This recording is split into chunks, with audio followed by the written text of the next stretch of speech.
Supongamos que estás viendo la trilogía original de Star Wars y algo sobre las tres películas te parece inquietamente familiar.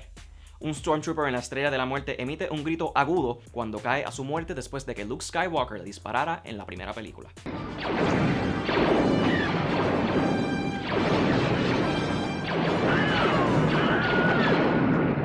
Al final de The Empire Strikes Back, un segundo Stormtrooper hace el mismo grito después de que Chewie lo arrojara tratando de evitar que congelaran a Han Solo en carbono. Put him in.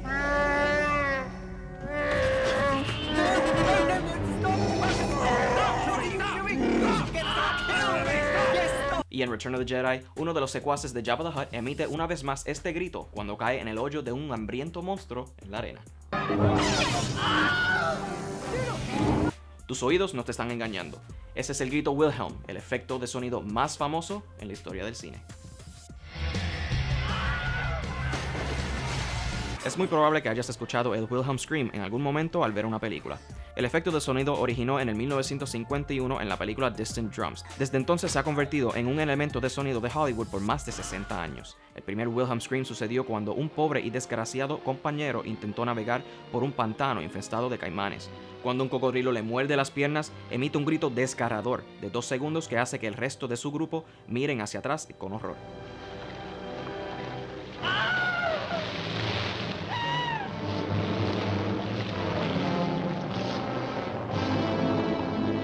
Pero no fue hasta 1953 que el Wilhelm Scream obtuvo su nombre. Un personaje llamado Private Wilhelm recibe un flechazo a su pierna y grita mientras se cae de su caballo.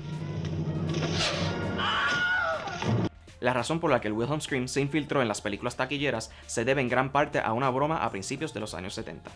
Los estudiantes de cine del Colegio Universitario en California usaron el grito en sus trabajos. Uno de esos estudiantes fue Ben Burtt, quien ahora es un diseñador de sonido ganador del premio de la Academia. Después de graduarse de USC, Burtt fue contratado por su compañero universitario George Lucas para hacer el diseño de sonido para una pequeña película que estaba haciendo, llamada Star Wars. Como guiño a sus primeras películas, Burtt introdujo el efecto de sonido original de la biblioteca de Warner Bros. En la película, sobre todo cuando Luke Skywalker le dispara a un Stormtrooper y este cae a un abismo en la Estrella de la Muerte. Burtt usaría el Wilhelm Scream en varias escenas en cada película de Star Wars e Indiana Jones, lo que provocó que los fanáticos y los cineastas lo notaran. Directores como Peter Jackson y Quentin Tarantino, así como muchos otros diseñadores de sonido, buscaron el efecto y los pusieron en sus películas como un guiño cómico a Burtt. Ellos también querían participar de la broma, y el Wilhelm Scream comenzó a aparecer en todas partes, convirtiéndolo en una insignia de honor no oficial. ¿Pero a quién pertenece la voz de este grito tan famoso? El propio Ben Burtt realizó una gran cantidad de investigaciones, ya que la identidad del gritón fue desconocida durante décadas.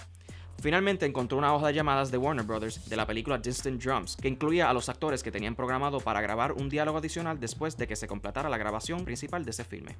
Uno de los nombres, y el candidato más probable con el grito de Wilhelm, era un actor y músico llamado Sheb Woolley, quien apareció en clásicos como High Noon, Giant y el programa de televisión Rawhide.